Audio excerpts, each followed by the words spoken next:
깊이 있는 시선으로 오늘을 바라보는 뉴스 퍼레이드 문을 엽니다. 오늘의 주요 뉴스 보시겠습니다. 미국의 10월 소비자 물가 상승률이 3% 초반에 그쳐서 상승세가 둔화됐습니다. 긴축 정책이 곧 끝날 거란 기대감에 시장은 일단 반기는 분위기입니다. 민주당이 이원석 검찰총장 탄핵 카드를 꺼냈다 주워 담는 일이 벌어졌습니다. 한동훈 장관은 민주당에 대한 위헌정당 심판 가능성을 언급하면서 맞불을 놨습니다. 이니환 국민의힘 혁신위원장의 거취 압박에 김기현 대표, 장제원 의원 등이 반발하면서 힘겨루기가 이어지고 있습니다. 인 위원장은 시간을 주면 여권 핵심 인사들의 결단을 100% 확신한다면서 압박 강도를 높이고 있습니다. 전국 곳곳에서 빈대가 출몰하면서 빈대와의 전쟁이 펼쳐지고 있습니다. 정부는 숙박시설과 기숙사 등 빈대 취약지역 11만 곳에 대한 긴급 점검 및 방제에 나섭니다. 네, 저희는 잠시 뒤에 돌아옵니다.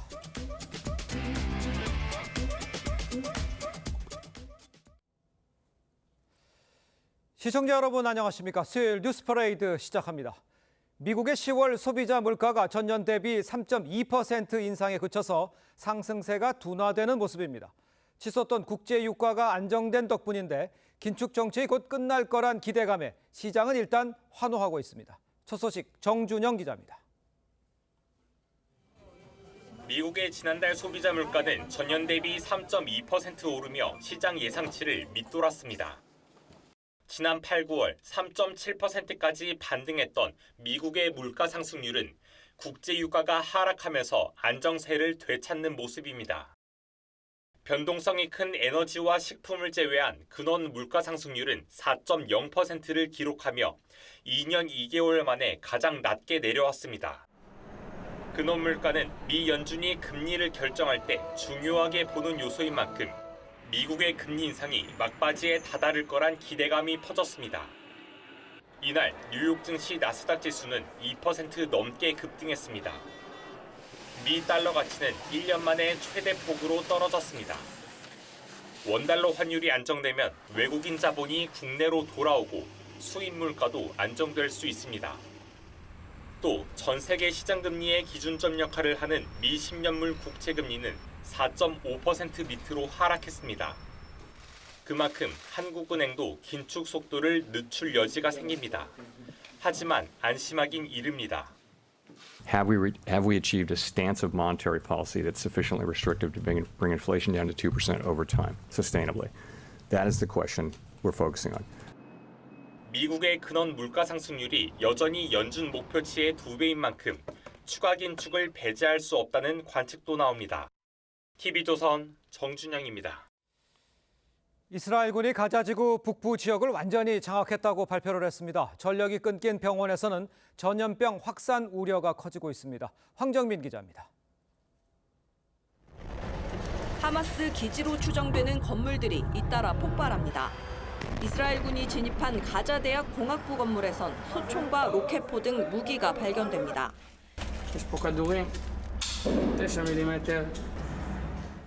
이스라엘군은 하마스 정부청사단지와 경찰본부, 정보국을 포함한 가자지구 북부를 완전히 장악했다고 발표했습니다. 하마스 핵심 요새인 알샤티 난민촌도 점령했다고 말했습니다. זה יכלול גם את הצפון וגם את הדרום. אנחנו נכה את החמאס בכל מקום שהוא נמצא. 이스라엘군에 포위된 대학병원에는 전기가 끊겨 숨진 환자들 시신이 쌓여가고 있습니다. 병원 영내에 만들어진 집단 무덤에 179구의 시신이 매장됐다는 보도도 나왔습니다. 폭우에 전염병까지 확산하기 시작하면서 병원이 그야말로 공동묘지가 될 수 있다는 우려가 커집니다. فقد أخرج العدوان 25 مستشفى عن الخدمة من أصل 35. 미 백악관은 병원을 군사 거점으로 이용하는 하마스가 전쟁 범죄를 저지르는 것이라고 비판했습니다. TV조선 황정민입니다. 민주당이 이원석 검찰총장 탄핵 가능성을 거론했다가 30분 만에 번복하는 일이 벌어졌습니다. 민주당이 자꾸 탄핵 카드를 꺼내들자 한동훈 법무부 장관은 민주당에 대한 위헌정당 심판 가능성을 언급했습니다. 최지원 기자의 보도입니다. 민주당 검사범죄대응 TF단장인 김용민 의원은 당 회의에서 이원석 검찰총장이 군부 독자 때 하나회처럼 특수부 검사들을 감싸고 있다며 해임을 요구했습니다. 윤석열 대통령도 정치적 중립 의무를 위반하고 있는 이원석 검찰총장을 해임하거나 적어도 공개 경고라도 하기 바랍니다. 이미 탄핵안을 발의했던 검사 2명 외에 다른 검사들까지 탄핵 대상을 확대할 계획이라고도 했습니다. 회의 직후 이 총장 탄핵까지 검토하느냐는 질문이 나오자 대변인은 그럴 것 같다고 답했습니다. 이원석 검찰총장에 대한 탄핵 소추 공고 공시로 나왔는데 아까 TF 단장님께서 말씀하신 것처럼 아마 논의는 될 것 같습니다. 하지만 30여 분 만에 민주당은 사실이 아니라고 번복했습니다. 그러면서도 잘못이 있으면 논의할 수 있다는 취지라고 설명했습니다. 이재명 대표 측 핵심 관계자도 김건희 여사 수사 지연에 책임이 있는 검찰총장의 직무유기는 탄핵 사유라고 했습니다. 민주당은 이제 정말 하루에 한 명씩 탄핵 추진하는 것 같습니다. 더불어 민주당에 대한 위헌정당 심판을 청구하면 어떨 것 같습니까? 검찰총장 탄핵 추진은 일단 해프닝으로 끝나는 분위기지만 당내에선 탄핵을 쉽게 거론하는 것 자체가 국민들에게 오만해 보일 수 있다는 우려가 적지 않습니다. TV조선 최재원입니다. 한동훈 법무부 장관을 향한 민주당 인사들의 막말이 도를 넘는 분위기입니다. 급기야 김용민 의원은 한 장관을 금수, 짐승이라고까지 표현했습니다. 정민진 기자의 보도입니다. 민주당 김용민 의원이 SNS에 올린 글입니다. 한동훈 장관이 민주당의 검찰총장 탄핵 번복을 비판한 것을 두고 짐승을 뜻하는 금수라고 비난했습니다. 한 장관을 향한 야권의 막말은 지난 9일 송영길 전 대표가 나이를 언급하며 시작됐습니다. 어리 와가지고 국회에 와서 이 300명 지보다 인생 선배일 뿐만 아니라 한참 검찰 선배놈들을 조롱하고 능멸하고 이 그대로 놔둬야 되겠습니까 이게? 한 장관은 단순 나이 문제가 아니라며 송 전 대표 같은 사람들이 운동권을 했다는 이유로 대한민국 정치를 수십 년간 후지게 만들어 왔다고 비판했습니다. 국민들께서 이번 기회에 그분들의 말과 그동안의 행동에 대해서 잘 보고 판단하실 거라고 생각합니다. 친명계인 민영배, 유정주 의원도 가세해 한 장관에게 원색적인 비난을 쏟아냈습니다. 민주당 일부 인사들이 총선 출마설이 나오는 한 장관의 이미지를 훼손하고 지지자들을 결집시키기 위해 막말 공세를 펴는 게 아니냐는 관측이 나옵니다. 하지만 당내에서도 돈 없는 막말이 오히려 당 이미지를 실추시킨다는 우려가 나오고 있습니다. TV조선 정민진입니다. 자, 전해드린 대로 민주당 이원석 검찰총장 탄핵 가능성을 꺼내들었다가 이제 번복을 한 상황입니다. 한동훈 법무부 장관 위헌정당 심판 청구를 언급하면서 민주당의 이딴 이 탄핵 추진 움직임을 비판을 했죠. 자, 두 분과 함께 정치권 소식을 좀 자세히 짚어보겠습니다. 윤기찬 국민의힘 법률위 부위원장, 설주환 더불어민주당 법률위 부위원장 함께 모셨습니다. 안녕하십니까? 네, 반갑습니다. 자, 먼저 이원석 검찰총장을 겨냥한 김용민 의원 발언부터 좀 듣고 오도록 하겠습니다. 이원석 검찰총장의 특수부 검사 지키기는 마치 군부 독재 시절 하나회의 모습을 보는 것 같습니다. 검찰총장의 경거망동 행동에 대해 국민의 대표로서 준엄하게 경고합니다. 민주당은 범죄 검사에 대해 탄핵을 추진할 것이며 이번에 발의한 검사 이외에도 그 대상과 범위를 확대할 계획입니다. 자, 좀 전에 최지원 기자 리포트도 보셨습니다만 어제 이제 검찰총장 탄핵 논의가 될 것 같다 이렇게 얘기를 했다가 또 30분 만에 아니다, 또 할 계획도 없다. 이렇게 이제 번복을 한 겁니다. 왜 이런 상황이 벌어진 건지, 그 중간에 어떤 일들이 있었던 건지 좀 설명을 좀 해주세요. 그러니까 민주당 원내대표 회의에서 네. 검사 범죄 대응 TF 팀장을 맡고 있는 김용민 의원, 방금 보신 바와 같이 김용민 의원이 방금 확대할 계획이 있다라는 말을 저는 원내대변인 최혜영 의원이 조금 오해를 한 건 아닌가라는 생각이 듭니다. 사실관계가 정확하게 파악되지 않은 상황에서, 그러니까 위법한 검사에 대해서 확대를 하겠다는 것이지, 예를 들어서 이원석 검찰총장에 대한 어떤 그 탄핵을 하겠다라는 얘기가 아니었는데 그걸 조금 착오를 하시고 아마 그 언론 백브리핑 과정에서 조금 오해가 있었던 걸로 저는 보입니다. 예, 그렇지만 이제 검찰총장의 탄핵 이야기가 오고 갔던 사실들은 좀 있었던 것으로 좀 전해지고 있는 상황이죠. 그런데요, 탄핵 사유가 이 김건희 여사 관련 수사 지연 책임을 묻겠다는 것이었습니다. 여기에 대해서 검찰은요, 지난 정부에서 추미애 장관이요, 검찰총장 지휘권을 박탈해서 수사에 관여할 수 없게 만들어 해놓고선 이 상황에서 수사 상황을 문제 삼아 탄핵하겠다? 이게 어불성설이다. 이렇게 지금 반박을 하고 있는 거 아니에요? 글쎄요, 저거를 검토를 안 하고 얘기를 했을 리는 만문데. 그러니까요. 2020년도 저희 기억에 한 10월 달인가요? 예. 그때쯤 추미애 장관이 저 도이치 모터스 사건에 대해서는 윤석열 당시 검찰총장에게 보고하지도 말고 지휘권 행사하지 말라는 취지의 지휘권 행사를 했어요. 그거 기억이 나죠. 예. 그러니까 그게 사람이 바뀌었지만 검찰총장의 지휘권은 지금 막혀 있는 거거든요. 그러니까요. 그러니까 이원석 총장의 경우에도 지휘권 발동할 수가 없습니다. 예. 그런 걸 알면서 저렇게 했다는 거는 이제 여러 가지가 있지만 저는 개인적으로 사람에 대한 평가라기보다는 검찰 기능의 무력화예요. 이거는. 그러니까 이전에 저희가 2020년도에 윤석열 당시 검찰총장 시절에 예. 징계를 추진했잖아요. 이 징계를 탄핵으로 바꾸면 똑같습니다. 당시에도 원전 사건 등에 대해 수사가 강하게 되자 네네. 그 당시에 검찰총장에 대해 징계를 하면서 직무정지를 했어요. 그 당시에도 무력화한 거죠. 수사를 하기 때문에. 그러니까 이거는 입법을 통한 무력화 이전에 예. 이런 탄핵이라는 헌법적 제도를 통해서 본인들의 정치적인 이해 집단의 이익을 위해서 무력화한 검찰 기능의 무력화입니다. 예. 그러지 않고는 이해가 되지 않는 게 이원석 총장, 그다음에 무슨 이정섭 수사를 받고 있는 이정섭 그 차장. 그러니까 모든 검사들에서 탄핵을 한다. 이 말은 뭐냐면 그 개별 주체들의 특성이 문제가 아니고 네. 검찰 기능을 무력화하겠다. 예. 이거는 사실은 권력 분리의 한 축을 담당하고 있는 예. 사법기관이니까 검찰 기능을 무력화하는 이유가 뭘까? 이건 국민을 위한 건 아닐 거 아니겠습니까? 그러면 특정인에 대한 수사 또는 잠재적 수사 이런 것들 민주당의 정치적 이해관계를 위해서 검찰 기능, 국가 기능의 검찰 기능을 무력화시키는 글쎄 이게 아마 그래서 한동훈 장관이 이렇다면 민주적 기본질서에 반하는 행동이 아니냐. 물론 앞서 나가는 겁니다만은 예. 그런 식의 언급으로 이어지는 계기가 되지 않았나 싶습니다. 예. 윤 변호사님께서 이제 의도에 대해서 좀 얘기를 해주신 것 같아요. 네, 그런데 네. 지금 방금 언급했듯이 추미애 검찰총장이 얘기해서 그 박탈된 상태를 몰랐습니까? 알고 있는데도 이렇게 탄핵 얘기 나오는 것에 대해서 비판하시는 것 같아요. 그렇지만 그 이 도이치모터 사건 같은 경우는 예. 조금 이례적이긴 합니다. 어떤 기존에 비해서. 그러니까 지금 공범들이라고 얘기하는 사람들은 지금 항소심에 가 있거든요. 예. 근데 이제 김건희 여사에 대한 수사가 진행이 됐을 터인데 만약에 거기에 대해서 혐의가 없으면 그냥 무혐의를 하면 되고요. 네네. 그러니까 종결 처분이 나지 않았어요. 뭐 여기 기소를 한다, 불기소를 한다, 어떤 처분이 나야 되는데 종결 예. 처분이 나지 않고 있다는 계속 지금 검찰에서는 수사 중이라고만 얘기를 하고 있거든요. 예. 그렇다고 한다면 지금 이미 정권이 바뀐 것도 1년 6개월이 지났어요. 그 수사가 종결되고 그 공범들은 기소가 된 것도 벌써 2년이 다 돼가고 있거든요. 그렇다고 한다면 검찰에서는 이 부분에 대해서 수사를 명확하게 해가지고 종결 처분을 하면 됩니다. 근데 여기에 대해서 질질 끄면서 아무런 수사에 대한 결과를 내놓고 있지 않거든요. 아마 저는 그런 부분을 지적한 것이라고 보고요. 물론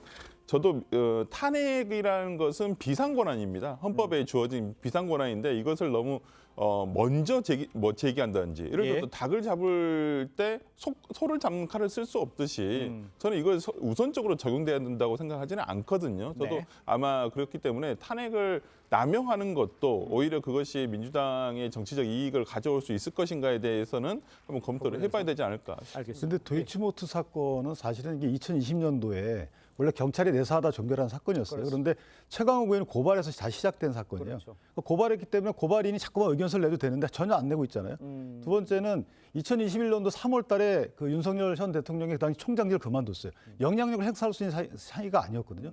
그리고 두 장관, 박범계 장관, 추미애 장관을 계속해서 지휘를 했는데도 불구하고 그 당시 2년 동안에 아무런 그 기소도 없다가 그러니까 조민 씨 같은 경우에도 조국 전 장관 등 기소된 이후에 한참 있다 기소가 되잖아요. 이거 결정이 되잖아요. 그러니까 이런 것들이 이례적인 게 아니에요. 이 처분이라는 게 재판의 결과를 보고 하든가 아니 재판에서 여러 가지 증인들의 증언을 다 모아서 하든가 왜냐하면 이 범죄 일람표에 들어가 있는 김건희 여사에 대한 그 혐의 자체가 없어요. 예. 거기 보면 도이치모터스의 김호수 회장의 이용당에 따른 취재 범죄 일람표의 기재이기 때문에 네네네. 그것만 갖고는 기소할 수가 없는 거죠. 알겠습니다. 자, 일단요. 한동훈 장관 어제 취임 후 처음으로 준비해온 내용을 이제 종이를 꺼내서 읽었습니다. 그러니까 그만큼 준비를 했죠. 민주당이 정치적 계산으로 탄핵을 남발하고 있다고 작심 비판을 했습니다. 민주당에 대한 위헌 정당 심판 청구 이것까지 언급했습니다. 직접 들어보겠습니다.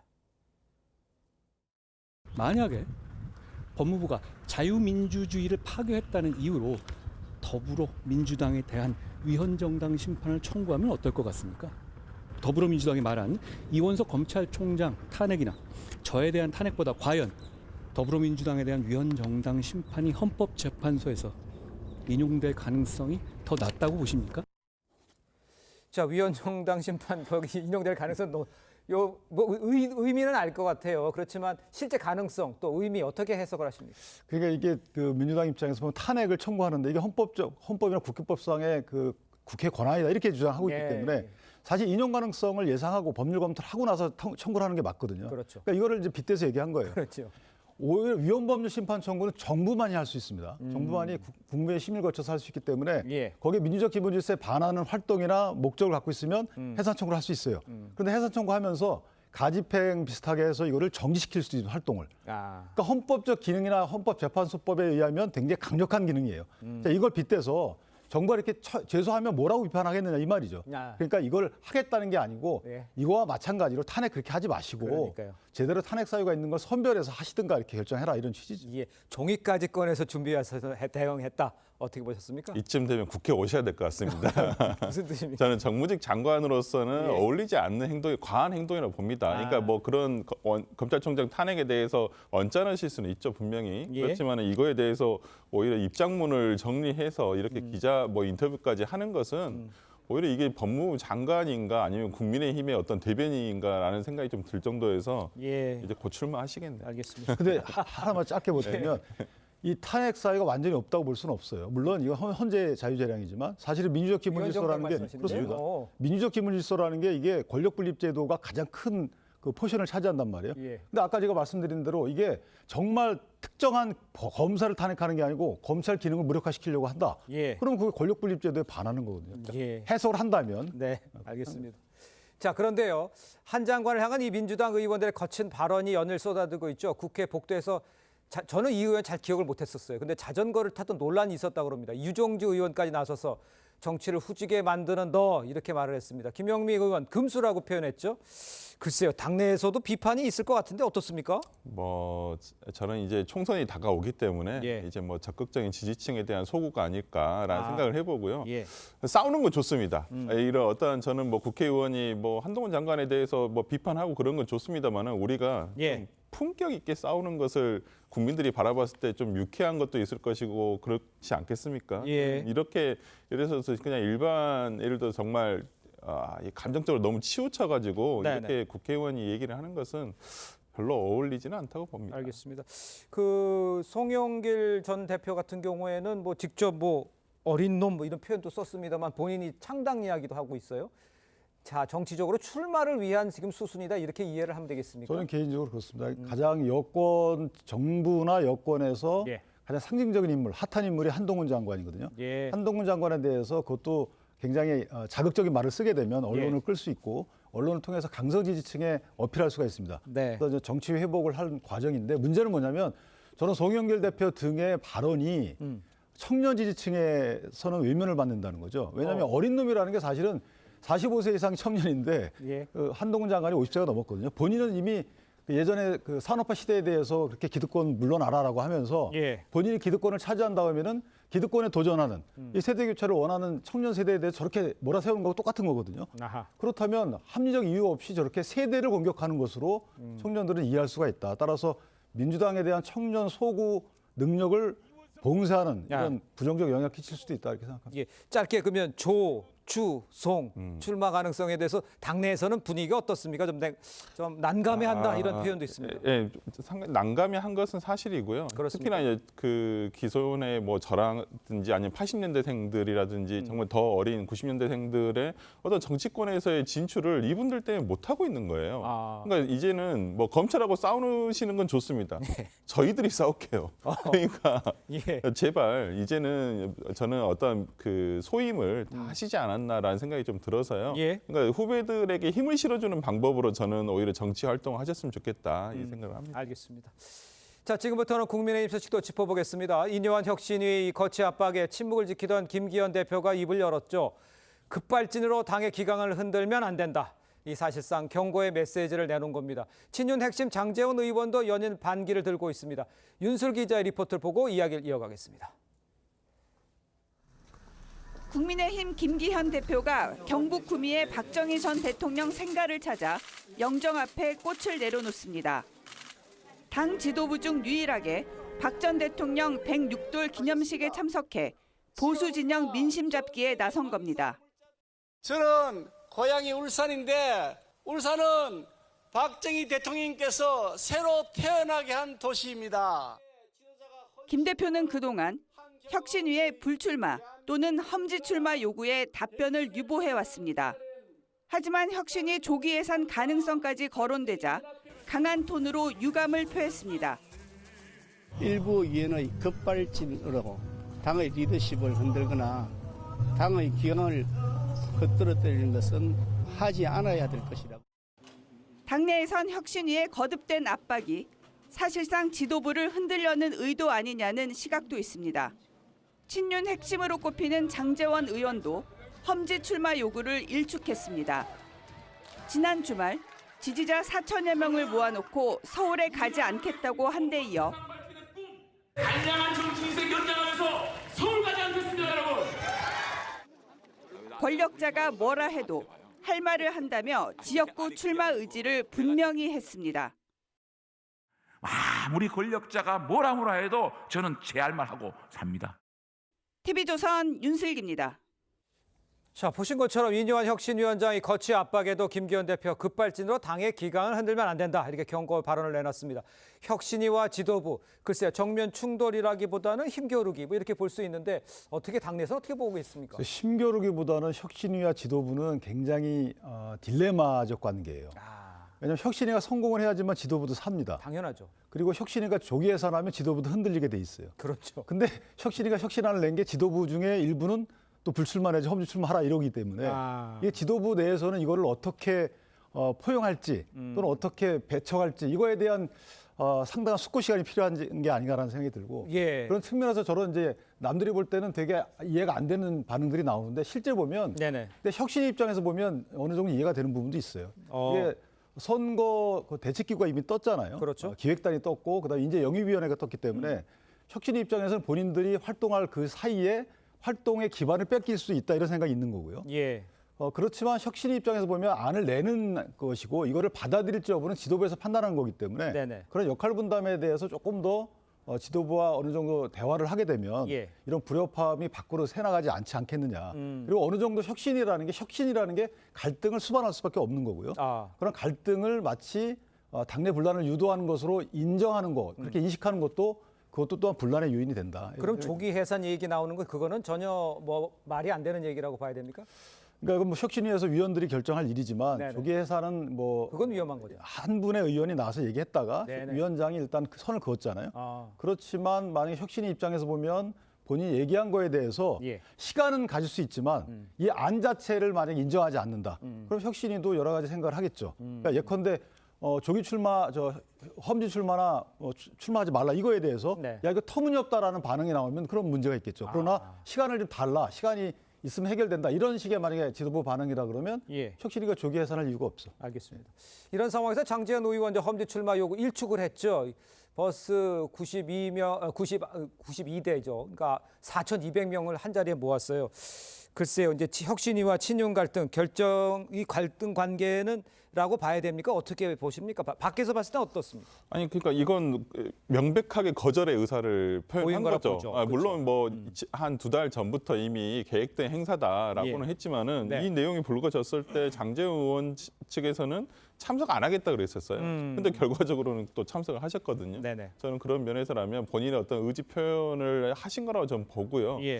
글쎄요, 저는 이게 서울 가지 않겠다는 것이 이제 불출마하시겠다는 것인지 아니면 뭐 그냥 결정을 아직 모른다. 네, 뭐 사상에서 계속 그냥 그 출마를 하시겠다는 것인지는 모르겠습니다만은 일단 그 민주당에서도 김은경 혁신위가 어떤 혁신안을 내놨지만은 그 어떤 힘을 받기 위해서는 어찌됐든 간에 집행부, 그 대표와 그다음에 집행부가 이걸 수용을 해주는 모양새를 갖춰야지만 힘이 받거든요. 그렇겠죠. 네, 근데 지금 어찌 보면 혁신위의 안건들이 지금 한 세 가지 정도 내놨습니다만은 지금 집행부에서 어떤 이것을 뭐 받아준다 만다의 어떤 내용들이 별로 없어요. 네. 특히나 뭐 1호 안건인 통합과 관련해가지고는 오히려 당사자들이 반발하고 오히려 이준석 대표 같은 경우는 전 대표 같은 경우는 지금 신당을 창당한다는 얘기가 나올 정도로 예. 통합이 안 됐거든요. 네. 그런 면에서라면 지금 어떤 그 김기현 대표가 저는 거취를 빠른 시일 안에 본인이라도 일단은 먼저 좀 얘기를 하는 것이 혁신위가 12월까지 갈 수 있는 동력을 마련해 주는 것이 아닐까 생각됩니다. 근데 장제원 의원의 경우에는 사실은 정책물을 좀 알아야 이해가 돼요. 저분이 지금 억울할 수도 있거든요. 물론 희생, 당의 이제 국민적 메시지를 위해서 희생할 수가 있다. 그런데 나도 좀 봐줘야 된다는 거죠. 2012년도 이분이 친이계잖아요. 친박계 비대위원장 들어서자마자 공천에서 하려 그랬어요. 예. 그리고 20대 때인가요? 그때 19대 때인가 20대 때인가? 그때는 네. 또 공천을 못 받고 무소속 출마했는데 1.6%를 이겼거든요. 그러니까요. 그러니까 당의 공천이 필요하신 분이에요. 당의 공천 없으면 위험한 분이기 때문에 결국은 따라올 건데 따라가는 과정에서 나를 좀 내 정치 역사 한번 봐줘라 예. 이거고 예. 사상에 국회의원 출마 안 하고 만약에 부산시장 등의 향후 정치 행보를 염두에 둔다면 본인이 저런 행보가 굳이 눈살을 찌푸릴 건 아닌 것 같고 희생이라는 게 사실은 강제할 수 없는 거잖아요. 그렇죠. 그러니까 자연스러움을 끌어내기 위해서는 저는 개인적으로 장제원 의원이 결국은 이 당을 위해서 국민적 메시지용으로 어느 정도 희생을 각오할 수도 있다 이렇게 생각을 합니다. 그러니까 시간적으로 문제지 결정적으로 그러니까 이념 혁신위원장이 얘기하는 중진의 험지 출마라든가 불출마 여기에 호응하겠다. 왜냐하면 지금 그 일부 당내에서 역학구도상 일부 의원들이나 네. 또 여론에 의하면 장제원 의원이 마치 이게 혁신의 갈림길, 혁신의 기조, 혁신의 표시처럼 보이잖아요. 네네. 이분이 불출마하면 혁신이 되는 거고 아니면 혁신이 안 되는 거고 이런 식의 지금 몰아가고 있기 때문에 예. 결국은 그렇게 될 수밖에 없지 않겠느냐는. 예, 알겠습니다. 자, 일단 그러면 안에서 봤을 때 지금 보면 이제 다음 국힘당이 이제 끝나고 지금 이제 민주당 이야기도 좀 해보도록 할 텐데요. 지금 보면 그 민주당이 이제 계파 갈등 문제 좀 짚어봐야 될 것 같아요. 험지 출마를 이재명 대표는 거부를 했어요. 네네. 이 상황에서 상황은 어떻게 봅니까, 이 상황은? 그러니까 저는 험지 출마에 대한 내용은 의견은 저는 나올 수 있다고 봅니다. 예. 뭐 그 김두관 의원도 마찬가지고 이현우 의원도 지금 말씀하시고 계시는데. 예. 저는 개인적으로는 뭐 결과적으로는 예. 이재명 대표가 어떤 인천 계양구에서 당선된 지 이제 3년밖에 되지 않았어요. 예. 어찌 보면 초선 의원이란 말이죠. 그러면 계양구로 옮겨가면서 네네. 계양 구민들과의 약속을 지켜야 되는 그런 의무도 있다고 저는 보이기 때문에 예. 굳이 험지 출마를 통해서 이렇게 옮겨다니는 모습을 보여주는 것은 오히려 계양구 주민들에 대한 어떤 또 약속 위반이 아닐까라는 생각도 들어서요. 네네. 굳이 험지 출마를 통해서 얻을 이익보다는 전략적으로도 그게 크지 않기 때문에 네. 저는 험지 출마를 하실 필요는 굳이 없다고 굳이 봅니다. 없다? 네. 아, 알겠습니다. 일단 당내에서 요구하고 있는 상황이고요. 비명계는 이재명 대표를 향해서 강성 지지층과의 단절 이걸 요구하고 있습니다. 이원욱, 김종민, 조응천 의원 등 조만간 비명계 공동 모임 이르면 이번 주 뭐 2, 3일 내에 뭐 이렇게 해서 공동 모임을 발표할 거라고 하는데 이게 이재명 대표한테는 압박이 되겠습니까? 어떻습니까? 어느 정도 압박이 될 수 있는 것이요. 네. 지금 이재명 대표가 당내 리더십이 공고해졌다고 보기 어려운 게 지금 이제 위증교사 사건의 병합심리죠, 일종의 병행심리. 네. 병행심리 이후에 이제 별도 선고 가능성이 커졌단 말이에요. 그렇기 때문에 당내에서는 리스크가 커진 상황이에요. 그러니까 예. 당내에서 분란을 줄여야 되는 것이고 예. 따라서 이재명 대표가 만약에 안동 등에 이렇게 아주 험지로 가서 출마한다 그러면 이걸 모두 다 수습할 수가 있죠. 네. 선거 전략상으로도 좋고. 그런데 그런 입장이 아니기 때문에 네. 본인이 이제 본인 리스크를 다 지켜야 되는 거잖아요. 당내에서 위상을 지켜야 되는 것이고 사법 리스크도 지켜야 되는 거기 때문에 예. 대항을 나오실 거예요. 그렇다면 뭔가 주고받아야 되잖아요. 문재인 전 대통령 친문 쪽하고는 어느 정도 연대가 돼 가고 있는 것 같고 그렇습니다. 나머지는 이제 이낙연 전 지사를 따르는 분들하고의 연대 가능성이 예. 저는 개인적으로 강성 지지층과 약간의 결을 두고 그렇게 해서 당내에 수습해가는 방향으로 좀 틀지 않을까 사법적 리스크 때문에 예. 어느 정도 그 수습하지 않고는요 저희도 보셨잖아요. 이게 당내에서 이준석 전 대표가 계속 이렇게 여러 가지 문제 얘기를 하게 되면 이게 선거에는 상당히 치명적이에요. 네. 저분들이 만약에 당내에서 안 나가겠다는 거거든요. 안 나가고 당내에서 문제 제기를 하겠다는 거기 때문에 네. 그럼 선거 시즌에 안 나가고 당내에서 문제 제기하는 게 가장 무서워요.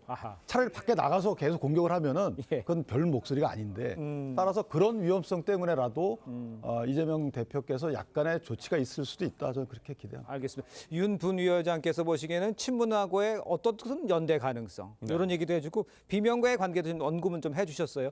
안에서 봤을 때는 어떻습니까? 그러니까 뭐 친문 성향을 가지신 분들이 지금은 또 친명 성향으로 많이 돌아서기도 했고요. 그 안에서? 네, 그러면 뭐 두 그룹이 어떤 갈등 관계에 있었던 것은 아니기 때문에 어찌 보면 관망하면서 저는 어차피 그 대표 체제 이재명 대표 체제로 내년 총선까지는 가야 한다는 것이 당 내에서는 어떤 주류적 기류고 저는 그렇지만은 어떤 그 소위 비명계 그러니까 소신파라고 불리는 의원들이 이러한 또 당 내에서의 쓴소리는 저는 해줘야 한다고 봅니다. 그런 것도 없으면 이게 과연 민주적 정당인가라는 생각도 들 것이고요. 이것이 당내 분란이 아니라 어떤 당내 민주주의를 더욱더 투명하게 하고 공천 과정에서의 투명성을 확보하는 길이라고 저는 생각하기 때문에 저는 비명계의 목소리를 이재명 대표께서도 그냥 뭐 무시하시지 마시고 좀 이렇게 한번 참고하실 필요는 있지 않나라는 생각해 봅니다. 이낙연 전 대표의 얘기는 아직 그 저 모임에 대해서는 특별한 얘기가 없는 것 같은데 뭐 다 얘기 나온 게 있는지 이낙연 대표 현 대표 움직임은 어떻습니까? 이낙연 대표와 비명계가 합류할 가능성은 좀 없다고 봅니다. 이제 이낙연 대표 같은 경우에는 독자적으로 지금 뭐 활동을 하고는 계시지만은 정치적인 메시지는 그렇게 내고 있지는 않거든요. 본인이 직접적으로 참여를 하겠다는 내용은 없기 때문에 저는 조금 요원하지 않을까 싶습니다. 알겠습니다. 일단 비명계도 12월을 시한으로 언급하고 있고요. 이준석 전 대표도 신당 창당식 12월로 이야기를 했습니다. 12월에 과연 어떤 움직임이 있을지 함께 지켜보도록 하겠습니다. 자, 두 분 말씀 여기까지 듣겠습니다. 고맙습니다. 감사합니다. 네, 뉴스타파의 이른바 김만배 신앙님 인터뷰를 인용 보도한 MBC와 KBS 등에 대해서 방송통신심의위원회가 과징금의 중징계를 의결하자 해당 방송사들이 반발하고 나섰습니다. 유희림 방심위원장 입장문을 내고 진위 확인은 당연히 해야 하는 일이다. 이렇게 반박을 했습니다. 박지호 기자입니다. 지난해 대선 사흘 전 보도된 뉴스타파의 김만배 신앙님 인터뷰. 이 기사를 인용 보도한 방송사들에 대해 방송통신심의위원회가 총 1억 1천만 원의 과징금 부과를 의결했습니다. 과징금은 방심위가 부과할 수 있는 최고 수위 제재입니다.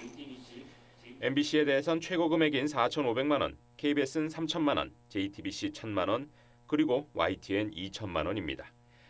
방심위는 또 2011년 당시 윤석열 중수이과장이 부산저축은행 사건 관련 봐주기 수사를 했다는 내용을 보도한 JTBC에 대해서 2천만 원의 추가 과징금 부과를 의결했습니다.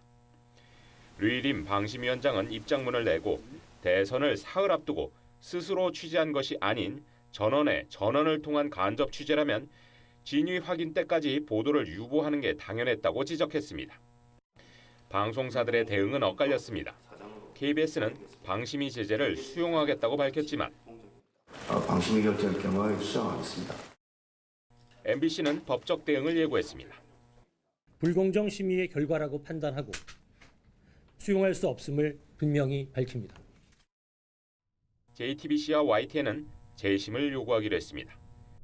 TV조선 박주입니다. 지하주차장에 진입하던 차량이 주점으로 돌진해 4명이 다치는 사고가 발생했습니다. 어젯밤 10시쯤 서울 역삼동에서 전기차 한 대가 지하주차장 벽을 뚫고 상가 주점으로 돌진해 차량 뒷좌석에 1명과 주점 종업원 3명 등 4명이 다쳤습니다. 차량 운전자는 급발진을 주장하고 있어 경찰이 정확한 사고 원인을 조사 중입니다. 환자 2명을 살해한 혐의를 받는 요양병원 원장에 대해 법원이 구속영장을 기각했습니다. 법원은 공범으로 지목된 병원 관계자에 대한 영장도 기각했습니다. 어떤 이유에선지 정수양 기자가 설명합니다. 환자 2명에게 약물을 투입해 살해한 혐의를 받는 요양병원 원장 이모 씨. 법원은 어제 이 씨에 대한 구속영장을 기각했습니다. 피해자들이 사망한 지 수년이 지나 직접 사인이 밝혀지지 않았다면서 실행행위 자체에 대한 직접 증거가 부족하다고 판단했습니다. 이 씨와 함께 살인 공범 혐의를 받고 있는 병원 관계자에 대한 구속영장도 기각됐습니다. 반면 검찰은 영장실질심사에서 의학 지식을 가진 사람이 환자 2명에게 약물을 지속적으로 투입해 숨지게 했다며 살인범죄라고 주장했습니다. 당시 투약된 약물은 염화칼륨으로 일부 국가에선 사형 집행 시 사용되는 약물로 알려집니다. 다량을 투약할 경우 심장박동이 빨라지고 의식저하와 발작 현상을 일으키다 사망에까지 이를 수 있는 것으로 알려집니다. 이 씨 측은 숨진 환자 등 환자 일부가 결핵이 걸려 집단 감염이 우려되는 상황이었다며 감염 예방을 위해 약물을 투약했을 뿐 숨지게 할 의도는 없었다고 경찰에 진술한 걸로 알려집니다. 의료 과실로 인한 사망이라고 생각하십니까? 다량의 의료용 마약약품 사용하신 적 있으실까요? 경찰은 영장 기각 사유를 면밀히 살핀 뒤 후속 조치를 마련할 방침입니다. TV조선 정수양입니다. 자, 전해드린 대로 환자 2명을 살해한 혐의를 받고 있는 요양병원의 이모 씨, 이 구속을 면했습니다. 네, 관련 내용 최진영 변호사, 전수미 변호사와 함께 자세히 짚어보도록 하겠습니다. 안녕하세요. 안녕하세요. 네, 반갑습니다. 안녕하세요. 자, 일단요, 이 사건요, 8년 전 서울의 한 요양병원에서 발생한 충격적인 사건이죠. 당시 상황을 다시 한번 좀 설명을 해주셔야 될 것 같아요. 네, 지금으로부터 8년 전 2015년에 있었던 사건입니다. 네. 서울 동대문구에 있는 한 요양병원에서 원장인 의사가 80대 여성 그리고 60대 남성 환자에게 위험한 물질을 주사를 해서 사망에 이르게 했다라는 것이고 네. 이것이 단순히 업무상 과실치상이 아니고 이것은 살인의 의도로 했다라고 하면서 동기에 대해서는 그 당시에 결핵이 이제 그 병원에서 발생을 했고 네. 만약에 결핵이 발생한 사실이 밝혀지면은 병원 운영에 상당한 어려움이 있을 것이다라는 그러한 것을 우려한 것으로 해서 네. 이와 같은 일을 저질렀다라는 취지로 지금 수사기관에서는 좀 의심을 하고 있는데 그에 대해서 지금 그 구속영장까지 청구를 했습니다만 범죄에 대한 소명이 부족하다라는 취지에서 어제 서울지방법원에서 영장을 기각했는 그런 내용으로 정리할 수 있을 것 같습니다. 그렇군요. 네, 피해자들의 직접 사인이 밝혀지지 않았다라는 게 영장 기각의 이유였거든요. 어떻게 보시나요? 물론 형사소송법상의 불구속 수사가 원칙이긴 합니다. 네. 네. 원칙인데 그리고 이 판사는 아마 범죄가 소명되지 않은 것으로 이제 판단을 했던 것 같은데 두 가지 아마 근거일 텐데요. 이제 첫 번째는 이제 살인의 고의성 측면에서 네. 그 살인의 고의가 의사가 있었냐라는 그 입증 증거가 없었다는 점. 두 번째는 약물 투여에 있어서 환자 약물을 의사가 투여를 하고 환자가 사망하는 거에 대한 인과관계가 있었냐는 점에서 아마 이것이 직접적인 사인을 파악하기 힘들다라고 아마 판단을 내린 것 같습니다. 하지만 예. 아시겠지만 의사라는 직업 자체가 신이 내린 면허라고 비판을 좀 받고 있고 무엇보다 그 의사의 특성상 어떠한 의료사고를 저지르더라도 사람이 사망하더라도 면허가 취소되지 않는다는 예. 특성 그런 것들이 있다는 점 그리고 예. 환자와 의사 사이에 이제 정보의 비대칭으로 의료 소송을 할 때에 굉장히 불리하다는 점 여러 가지 지점들을 예. 이제서는 좀 검토해봐야 될 지점이 아닌가 싶습니다. 알겠습니다. 지금 전수희 변호사님께서도 언급을 해줬습니다. 이게 지금 8년 전의 사건이고요. 당시 부검도 진행되지 않았고 또 약물과 사망 원인 인과관계 이게 사실 그러니까 밝혀지기 쉽지 않을 것 같아 보이는데 어떻게 봐야 될까요? 그렇습니다. 이미 사체가 있는 것도 아니고 예. 또 그 당시에 피해자의 가족들도 이와 같은 일 자체를 지금 몰랐다는 건 아니겠습니까? 그런데 시간이 한 7, 8년 지나간 이후에 최근에 경찰이 첩보를 지금 입수를 했다는 겁니다. 예. 통상 첩보란 것이 다른 거 있겠습니까? 결국 내부 고발이 뭔가 있었다라고 지금 그 미뤄 짐작되는 부분 아니겠습니까? 예. 결국 그 시간이 지났습니다만 의료인의 어떤 그 관계자들의 입장에서 이건 너무한 것이 아닌가 하는 그런 어떤 반성적 고려에서 내부적인 어떤 고발이 있었던 것으로 미뤄 짐작되는데요. 다만 그럼에도 불구하고 이미 8년이나 지났고 우리가 그 살인 사건 중에 가장 어떤 수사를 하고 처벌하기가 쉽지 않은 것이 이른바 사체 없는 살인 사건 아니겠습니까? 지금 이미 정상적인 절차를 통해서 사체와 어떤 관련된 증거가 전부 다 사라진 이 상황 속에서 단순히 그때 있었던 어떤 의료 기록이라든가 아니면 관련자의 어떤 진술만으로 과연 이와 같은 직접 증거를 찾아서 기소할 수 있을까에 대해서는 앞으로 그 경찰의 어떤 수사의 역량이 시험대에 올랐다 이럴 것 같습니다. 그렇군요. 네, 사인의 인과관계 찾아내기 좀 쉽지 않을 것 같긴 한데 예. 병원장 이 씨 측은 일단은 환자 치료 중에 일어난 의료사고다라고 주장을 하고 있거든요. 의료사고는 어떤 기준으로 판단하게 되는 건가요? 사실 의료사고 자체가 무조건 환자가 사망했다고 해서 모두 다 의료사고라고는 보지는 않습니다. 네. 의료사고라는 게 그만 업무상 과실, 그러니까 한마디로 의사가 진료를 하는 과정에 예. 있어서 어떤 과실이 있었냐 그 여부를 따질 수밖에 없는데 형사소송법 268조에 이제 업무상 과실치사가 실제로 명시가 되어 있고요. 이제 업무상 과실로 사람을 사망에 이르게 할 때 이러한 이제 죄가 이제 성립이 되는 건데요. 결국에 의사가 그 의료 행위라는 걸 함에 있어서 적절한 치료를 하지 않았다. 결국엔 두 가지가 있을 것 같아요. 그 의사의 주의 의무. 왜냐하면 업무하는 중에 본인이 해야 될 적절한 치료를 하지 않았다. 주의 의무를 다하지 않았는지. 두 번째로는 설명 의무입니다. 어떠한 그 의사가 행위를 했을 때 그 행위에 따른 어떤 위험성이 발생할 수 있다는 거를 미리 설명을 해야 되는 설명 의무. 그러니까 결국 의사로서 주의 의무와 설명 의무를 다했는지 여부가 결국에는 의료사고의 그런 핵심 쟁점으로 보일 것으로 보입니다. 알겠습니다. 글쎄요, 이제 만약을 가정에서 이야기하는 것이 적절치는 않아 보입니다만 이 씨가 환자들이 결핵에 걸린 사실을 외부로 알려주는 걸 막기 위해 뭐 살인을 저질렀다 이런 의혹이 지금 제기가 되고 있는 겁니다. 사실이라면 이게 굉장히 어떤 처벌을 받게 됩니까? 만약에 사실이라면. 형법상 살인죄가 성립되는 건 아니겠습니까? 그리고 살인죄도 한 명을 넘어서 피해자가 두 명이기 때문에 상당히 중하게 처벌될 수밖에 없는데요. 기본적으로 형법 같은 경우에 살인죄는 사형, 무기 또는 5년 이상의 유기징역으로 돼 있는데 구체적인 어떤 양형을 정하고 있는 대법원 양형 기준에 따르면은 살인죄는 동기를 기준으로 해서 5가지로 나누고 있습니다. 그 중에 이렇게 금전적 이익 목적, 그러니까 그 요양병원의 운영상 문제가 생길 것을 우려해서 이와 같은 일을 만약에 저질렀다라고 할 경우에는 그때 같은 경우에는 비난 동기 살인에 해당하고 그때 같은 경우에는 통상 한 명이라 한다 하더라도 15년 기본적으로 15년 내지 20년형이 예정이 돼 있습니다. 그런데 피해자가 2명 같이 된다라고 할 경우에는 결국 18년 이상 또는 무기징역 이상의 유기징역 징역에 처할 수 있는 그런 것으로 해서 만약에 이것이 입증이 된다 할 경우에 적어도 20년 이상의 실형이 예상되지 않겠습니까? 그렇기 때문에 이 부분에 대해서는 억울한 사람이 없어야 될 만큼 정말 명확한 수사를 통해서 어떤 형사 처벌이 정말 사실이라고 한다고 하면은 피해자들의 억울한 어떤 그런 마음을 어떤 달래기 위해서라도 경찰에서 최선을 다해서 수사를 해야 될 것 같습니다. 그런데 이제 병원장뿐만 아니라 병원 관계자도 살인 공범으로 지목이 돼서 수사가 진행 중입니다. 병원 차원에서 조직적인 범행이 이루어졌다. 이런 가능성도 있다고 봐야 할까요? 어떻습니까? 경찰의 말대로 살인의 고의성이 있다고 본다면 이게 사실 병원장뿐만 아니라 스태프들도 그거를 알 수밖에 없는 환경이 있기 때문에 그런 이제 공범의 가능성도 충분히 있을 것으로 보입니다. 여러 언론 매체를 봤을 때 이게 살인의 고의성 여부에서 안락사, 그러니까 이게 이 사람이 약물을 투여함으로 인해서 이 사람이 사망을 유도하는, 그러니까 안락사 목적으로 살해한 게 아닌가 하는 그런 이제 보도도 좀 있거든요. 근데 안락사는 적극적 안락사와 이제 소극적 안락사가 있는데 적극적 안락사는 본인이 이제 나는 이제 죽기를 원한다고 하고 타인의 도움을 받아서 이제 약물 투여나 그런 걸 하는 거 적극적 안락사고 바로 이 사건 케이스고 소극적 안락사는 연명 치료를 이제 거부하는 케이스입니다. 결국에는 여기에서는 의사가 약물 투여가 고의성이 있었는지 여부가 안락사 성립 여부에도 아마 영향을 미칠 것으로 보입니다. 알겠습니다. 그런데요, 일각에서는 이제 병원장 이 씨가 환자들을 안락시킨 게 아니냐 이런 의혹도 이 의혹이 제기되면 이게 사실이라면 이건 좀 충격입니다.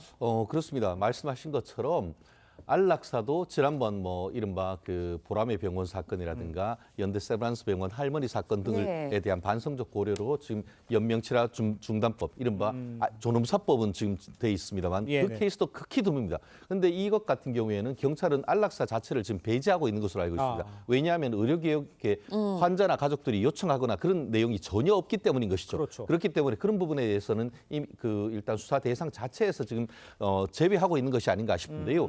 결국 지금 같은 경우에는 단순한 업무상 과실치사냐 아니면은 정말 어떤 그런 비난 동기에 의한 살인이냐 이걸 가지고 지금 수사를 할 수밖에 없는 그런 상황인 것 같은데 아마 동료 의사라든가 동료 간호사 이분들의 어떤 내부적인 고발이 있다고 하면은 그분들이 그때 있었던 일정 부분의 어떤 증거 같은 것들을 가지고 있을 가능성도 여전히 있습니다. 결국 경찰 같은 경우에는 그런 부분에 대해서 지금 보강 수사를 하고 있다라고 하기 때문에 수사의 어떤 진행 과정을 좀 더 지켜봐야 될 것 같습니다. 알겠습니다. 자, 두 분 말씀은 여기까지 듣겠습니다. 고맙습니다. 고맙습니다. 빈대가 최근 곳곳에서 발견돼 요즘 빈대가 장소를 가리지 않고 출몰. 빈대 소식에 찜질방 같은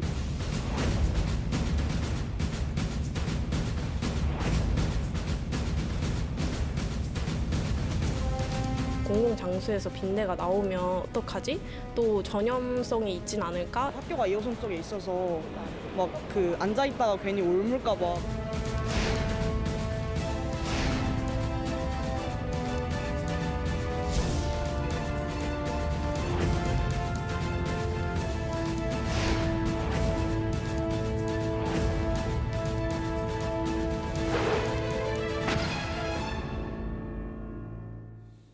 자, 보신 것처럼 전국 곳곳에서 빈대가 출몰을 하면서 그야말로 빈대와의 전쟁이 지금 펼쳐지고 있습니다. 네, 관련 내용 양영철 을지대 보건환경안전학과 교수와 함께 자세히 짚어보도록 하겠습니다. 안녕하세요. 네, 안녕하십니까. 교수님 처음에 왔을 때는 뭐 이러다 말겠지 이런데 지금 뭐 수도권, 인천, 뭐 중학교, 사우나, 수도권 전체가 지금 퍼져 있다 이렇게 봐야 되는 겁니까? 아무래도 이제 수도권은 인구 밀집도가 높기 때문에 네. 신고 건수가 많이 있는 건 사실입니다. 그래서 네. 현재까지 전국에서 가장 많이 빈대가 확인된 곳은 서울이고요. 네. 지난주 11건에서 이제 28건이 더 확인이 돼서 전체 39건이 확 파악이 됐습니다. 네. 그리고 여기에 이제 대구와 충남에서도 각각 3건씩 확인이 됐고요. 네. 그다음에 인천, 대전 각 2건씩 해서 전국에 54곳에서 빈대가 발견됐다는 신고가 들어왔습니다. 그렇군요. 지난 일주일 동안 빈대가 56건 발생을 했는데 가정집 고시원에서 가장 많이 발견이 됐다고 합니다. 빈대가 특별히 좋아하는 환경이 특별하게 있는 건가요? 복잡한 시설 이런 데 빈대가 좋아하기보다는요. 네네. 그런데 잘 숨습니다. 그러니까 고시원이나 이런 데는 굉장히 밀집돼 있고요. 그렇죠. 예. 많은 또 가구나 이런 것들이 많이 복잡하게 얽히고 설켰지 않습니까? 네네. 그런 곳에는 빈대가 안정적으로 숨어 있을 공간이 많다는 거죠. 그렇기 때문에 박멸도 힘들고요. 아. 예, 그렇습니다. 그래서 그런 데에서 많이 확산이 되는 것 같습니다. 예. 그럼 날씨가 좀 점점 추워지는데 날씨가 추워지면 빈대가 좀 줄어듭니까? 아니면 더 오히려 난방이 되는 쪽에 더 몰려갑니까? 어떻게 네. 봐야 됩니까? 빈대는 야외에서 서식하는 그런 곤충이 아닙니다. 실내에서 또 예. 침실 주변에서 이렇게 서식하는 곤충이기 때문에 예, 겨울이어서 이제 춥다고 그래가지고 예. 줄어들거나 그러지는 않습니다. 아. 오히려 겨울에는 뭐 상대 습도가 낮으니까 또 이렇게 가습기라든가 이런 것들을 많이 틀지 않습니까? 오히려 더 좋은 환경이 될 수도 있죠. 네, 요즘 이제 빈대가 무서워서 지하철이나 버스, 공공교통 이용하기 좀 어렵다 하시는 분들 맞아요. 있거든요. 네. 실제 이런 데서 감염될 가능성, 여기서 옮겨올 가능성 있습니까?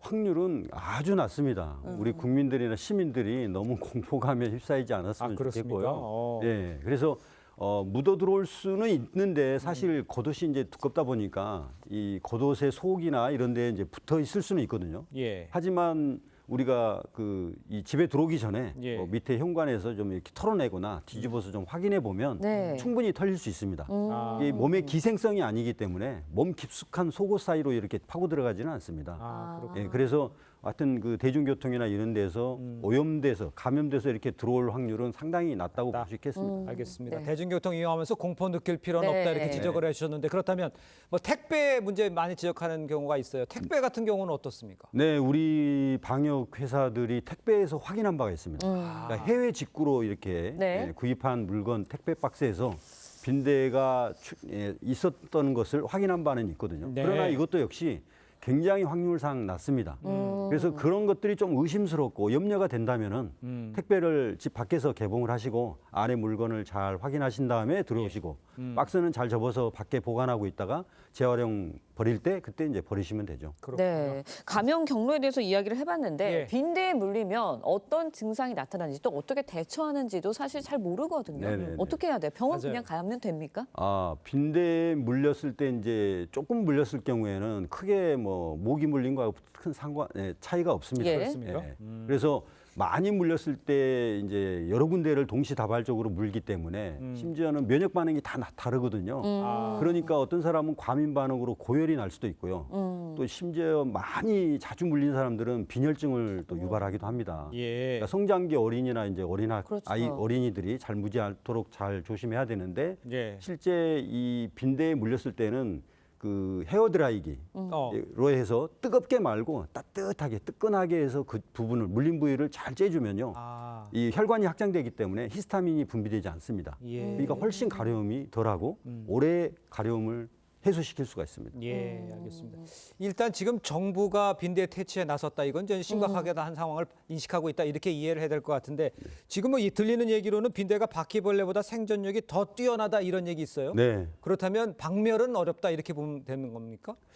빈대가 사실은 그 바퀴보다도 더 습도가 낮고 더 추워도 네. 얘가 피를 먹지 않고도 오래 살 수 있습니다. 그렇습니까? 예, 15도씨, 뭐 18도씨에서도요. 네. 심지어는 150일, 아이고. 300일까지도 이렇게 특별하지 않고도 살 수 있기 때문에 네. 막 그런 부분에 대해서는 좀 생존력이 강하니까. 그러니까 빈대가 있다고 집을 비우면 빈대가 사라지는 게 아니라 계속 살아 있습니다. 네.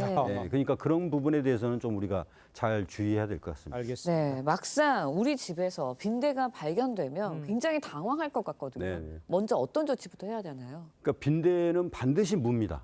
무는데 조금 물렸을 경우에는 빈대의 서식 밀도가 낮은 경우입니다. 그럴 때는 침대 주변을 확인하는 게 가장 중요하고요. 네. 반드시 확인하기 전에는 진공 청소기를 옆에 준비해 두시고 그래서 빈대가 침대 커버나 매트리스 주변에 확인이 되면 바로 빨아들여야 됩니다. 그렇게 해서 침대를 확인하시고요. 그 다음에 이제 그 진공 청소기 안에 필터는 안쪽에 그 에어로졸 가정용殺菌제를 충분히 분사한 다음에 비닐에 넣어서 밀봉해서 폐기하시면 되고. 그 다음에 이제 그 빈대가 출현했던 서식했던 그 침대 주변이나 이런 데는 그 스팀 다리미 같은 것들 이용해 가지고요 열 처리해 주시면 됩니다. 5초만 스팀을 쬐면요 빈대는 바로 죽습니다.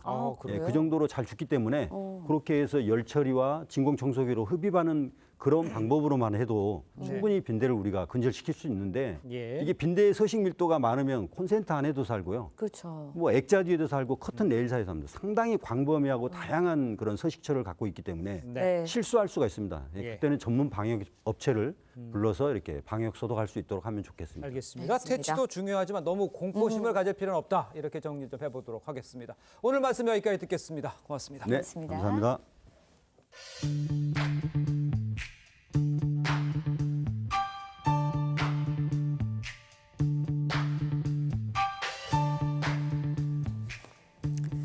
네, 렌즈에 담긴 그 순간 그 의미를 짚어보는 시간이죠. 사진 기자가 선택한 아침의 한 장입니다. 오늘은 조선일보 사진부 이태경 기자와 함께합니다.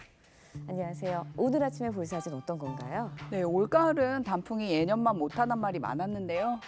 그래도 아름다운 만추 풍경 찾아봤습니다. 사진으로 만나보겠습니다. 독일의 라코츠 브리케 다리입니다. 독특한 모양의 다리와 어우러진 가을 풍경이 눈길을 끕니다. 헝가리의 데브레첸 지역의 숲인데요. 드론으로 본 숲이 온통 노랗게 물들었습니다. 영국의 런던 아이 주변에 붉게 물든 단풍과 파란 하늘이 상쾌하게 대조를 이룹니다. 프랑스 랭스 지역 근처의 한 포도밭도 풍성한 가을색을 뽐내고 있습니다. 네, 만추라는 단어가 실감나는 사진들인데요. 우리나라는 이런 풍경이 없을까요? 네, 우리나라에도 만추라는 단어가 실감나는 풍경들이 있는데요. 전남 담양 관방재림입니다. 메타세쿼이아들이 붉게 물들었습니다. 징검다리를 건너는 사람들이 가을의 끝자락을 건너는 것 같습니다. 나주의 남평 은행나무 숲에는 노랗게 물든 은행나무들이 햇빛을 받아 눈이 부시게 빛나고 있습니다. 대전 상소동 삼림욕장에도 동화 같은 가을 풍경이 펼쳐져 즐거운 한때를 보내고 있습니다. 네, 가을의 끝자락, 이 가을이 가기 전에 만끽하시길 바랍니다. 지금까지 아침의 한 장이었습니다. 수능 예비 소집일인 오늘 큰 추위는 없겠습니다. 서울의 아침 기온 2.6도로 어제보다 3도 정도 높은데요. 한낮에도 12도까지 오르며 예년 이맘때 수준을 보이겠습니다. 다만 크게 벌어지는 일교 차이는 유의하시기 바랍니다. 수능일인 내일 큰 추위는 없겠지만 오전에 서쪽 지방부터 비가 시작돼 오후에는 전국에 비가 내리겠습니다. 비의 양은 5에서 30mm가 예상됩니다. 곳에 따라 돌풍과 벼락이 동반되겠습니다. 오늘은 전국에 가끔 구름이 많겠습니다. 또 아침까지는 내륙 곳곳에 짙은 안개가 끼겠는데요. 동해안 지역으로는 계속해서 건조주의보가 발효 중입니다. 오늘 한낮 기온 살펴보겠습니다. 서울이 12도, 대전 13도, 대구 15도, 부산 16도 예상됩니다. 내일부터는 다시 찬 공기가 유입되면서 기온이 낮아지겠습니다. 날씨였습니다. 네, 이상으로 수요일 뉴스 퍼레이드 마칩니다. 네, 저희는 내일 아침 7시 30분에 찾아뵙겠습니다. 시청해주신 여러분 고맙습니다.